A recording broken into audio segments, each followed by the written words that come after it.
안녕하세요. 곰사장입니다. 북극서점에 와주셔서 감사합니다. 오늘 소개해드릴 책은 요한 하리의 매직필입니다.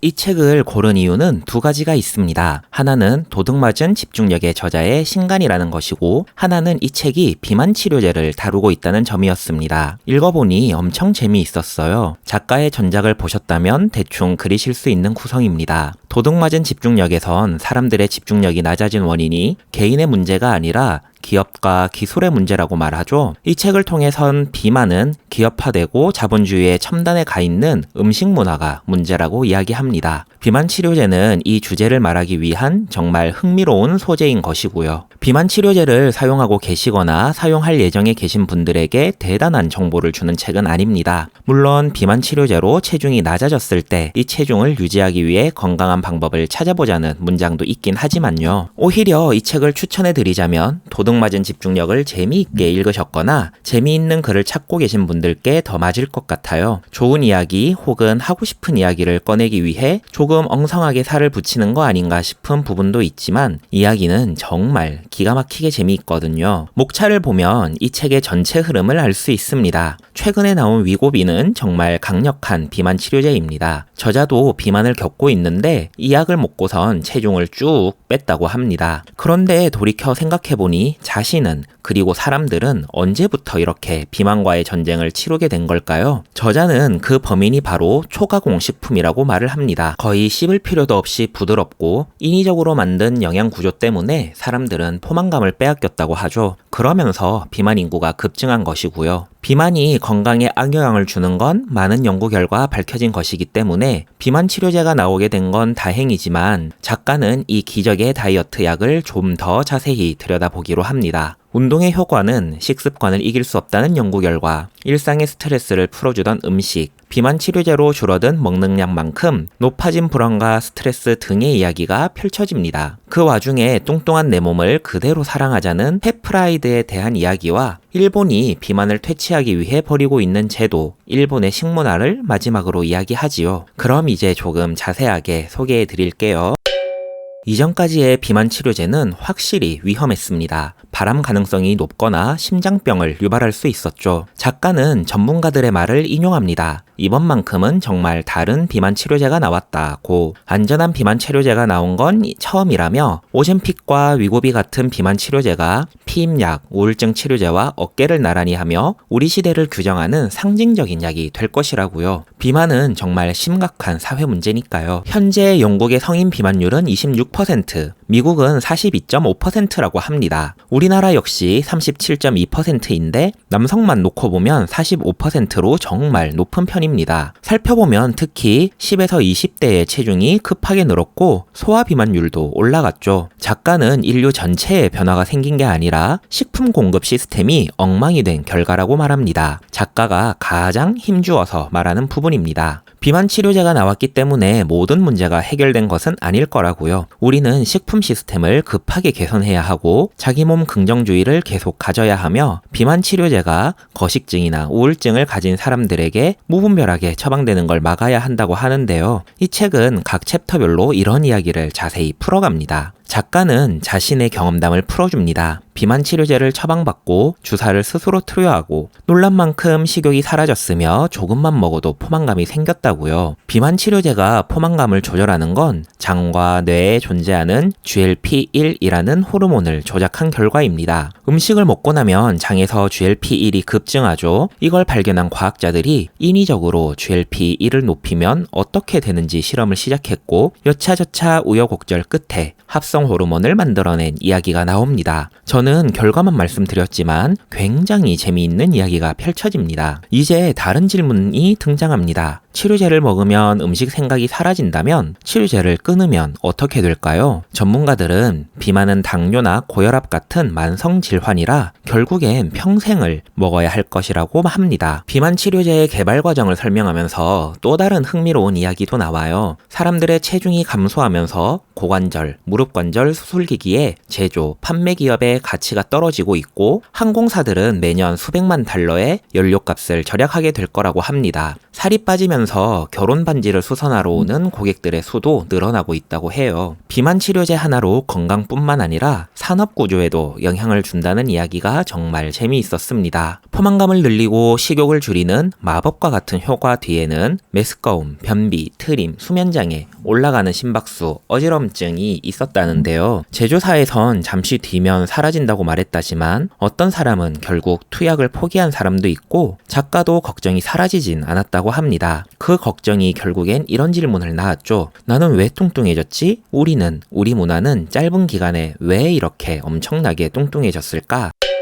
미국 국립보건원에 따르면 미국은 1970년대 이후부터 비만율이 급증했다고 합니다. 특히 고도비만의 증가율이 20년 새 2배 가까이 늘게 되었죠. 미국인의 70% 이상이 과체중이거나 비만이고 영국도 비슷한 패턴을 따라가고 있다 합니다. 우리나라도 1998년부터 통계가 있지만 26%에서 38%까지 꾸준히 증가 중입니다. 세계보건기구에 따르면 1975년 이후 전 세계 비만율은 거의 3배가 되었다고 합니다. 우리 유전자 구성에 무슨 변화가 생긴 게 아니에요. 저자는 그리고 전문가들은 우리가 먹는 음식에 문제가 생겼다고 말합니다. 공장에서 만들어지는 음식들은 요리가 아니라 제조되죠. 오래 보존하고 더 맛을 내기 위해 설탕, 지방, 소금이 상상도 못할 만큼 많이 들어갑니다. 그리고 단가를 낮추기 위해 신선한 재료보단 화학 성분으로 음식을 조립하게 되죠. 가공식품들이 만들어지는 과정을 보면 식품 유사물질이라고 부를 수밖에 없다고 하죠. 여기에 들어간 식품 첨가물은 맛있다는 느낌을 만들어내고 사람들의 미각은 그 맛을 좇도록 단련되게 됩니다. 음식을 먹게 되면 설탕으로 인해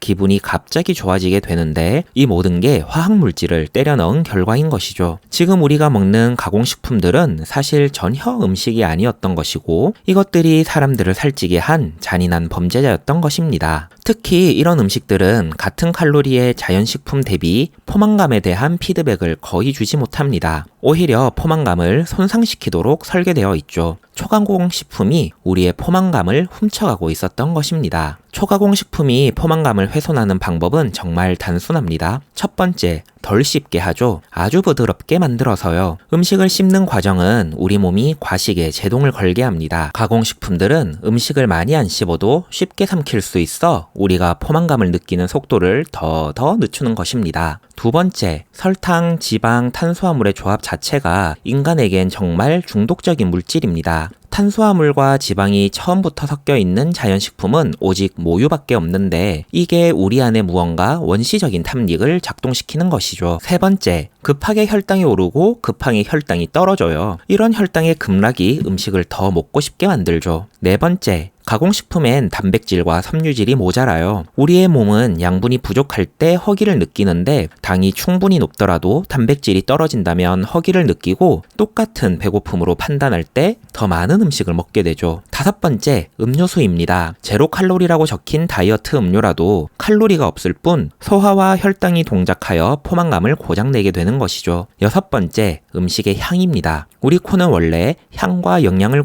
관련지어 구분하는 본능이 있지만 가공식품이 모두 망가뜨린 거예요. 가공식품의 향 역시 인위적으로 만들어지니까요. 일곱 번째, 가공식품은 장 기능에 이상을 일으킵니다. 다양한 유형의 음식을 많이 먹지 않게 되니 장내 미생물의 다양성을 해쳐요. 이게 또 포만감을 고장내게 되죠. 음식을 먹으면서 배고픔을 누그러뜨려 줘야 되는데 우리가 먹는 가공식품은 배고픔을 키우고 있습니다. 저자는 이걸 치즈케이크 놀이동산에 비유합니다. 잘못된 걸 알아도 의지력이 강해도 그 놀이동산이 주는 즐거움에 저항하기 어렵죠. 하버드 대학교 영양학과 교수의 말로 결론을 인용합니다. 우리가 먹는 음식에 문제가 있는 겁니다. 계속 먹으라고 말하는 음식을 설계해 놓은 거예요. 원래는 우리 몸이 알아서 그만 먹으라고 해야 하는데 말이죠.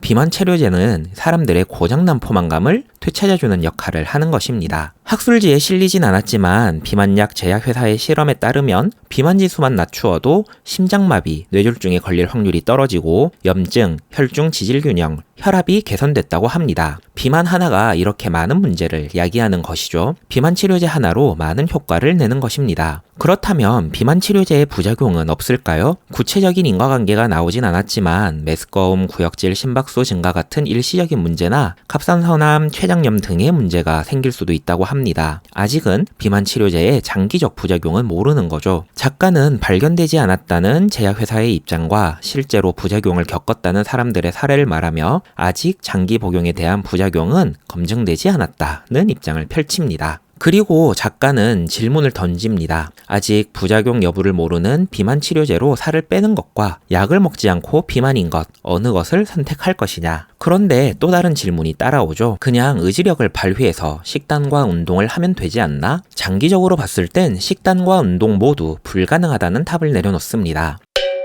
체중이 여태까지 낮았던 사람이라면 모르겠지만 체중이 한번 올라간 사람이라면 뇌가 올라간 체중을 우리의 기본 신체 경향으로 설정하죠. 우리 몸은 살찐 상태를 유지하는 걸 좋게 여기고 살이 빠지는 걸 나쁘게 생각합니다. 우리 몸은 살찐 상태를 유지하려고 노력하죠. 우리는 하루 24시간, 일주일 내내 쉬지 않는 이 생물학적 원리와 다투어야 하는 것입니다. 안 그래도 힘든 이 싸움을 우리는 나쁜 음식들이 넘쳐나는 환경에서 해야 합니다. 값싸고 계속 광고되고 구하기도 쉬운 비만 유발 환경에서 해야 하는 것이죠. 그러니 장기적으로 본다면 의지력 하나만으로는 살을 빼는 게 불가능하다는 것입니다. 그럼 운동은 어떨까요? 결론부터 말하자면 나쁜 음식들은 운동의 효과도 무력화시켜버립니다. 식단이 해결되지 않는다면 운동도 효과가 없다는 조사 결과를 보여줍니다. 식단과 운동으로 단기간 살을 뺄 수는 있어도 우리의 생물학적인 메커니즘과 음식이 너무 풍족한 환경 속에서 장기간으로 적절한 체중을 유지하기란 거의 불가능하다는 이야기를 하지요. 식단과 운동이 현재의 식품 환경을 이겨낼 순 없을 테니까요. 이 다음으로 작가는 우울증을 이야기합니다.